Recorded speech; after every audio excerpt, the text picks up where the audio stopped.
യോഹന്നാന്റെ സുവിശേഷത്തിൽ ഈശോ സമരിയാക്കാരി സ്ത്രീയെ കണ്ടുമുട്ടുന്ന ഒരു രംഗമുണ്ട്.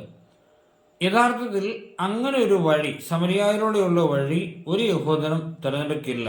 കാരണം അവർക്ക് അതിലും എളുപ്പമുള്ളൊരു വഴി ഉണ്ടായിരുന്നു. അത് മാത്രവുമല്ല, സമരിയാക്കാരുമായി യഹൂദർ ശത്രുതയിലുമായിരുന്നു.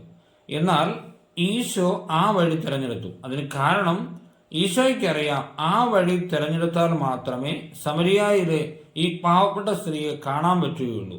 ഉച്ചനേരത്ത് മറ്റാരും വെള്ളം കോരാൻ പോകാത്ത സമയമാണ്. മറ്റാരും കടന്നു വരാൻ സാധ്യതയില്ലാത്ത ഒരു സമയത്ത് ഈ സമരിയാക്കാരിയായ ഈ പാവനിയായ സ്ത്രീ വെള്ളം കോരാൻ വേണ്ടി പോയി.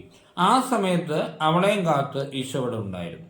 അതായത് വേറൊരു മനുഷ്യനും ഉണ്ടാകാൻ സാധ്യതയില്ലാത്തൊരു സമയത്ത് ഈശോ അവിടെ ഉണ്ടായിരുന്നു. ഇത് നമുക്ക് തരുന്ന ഒരു വലിയ ഒരു ഊർജമുണ്ട്. കാരണം ലോകത്തിൽ ആരും നമ്മുടെ കൂടെ ഇല്ലെങ്കിലും കർത്താവ് നമ്മുടെ കൂടെ ഉണ്ടാകും.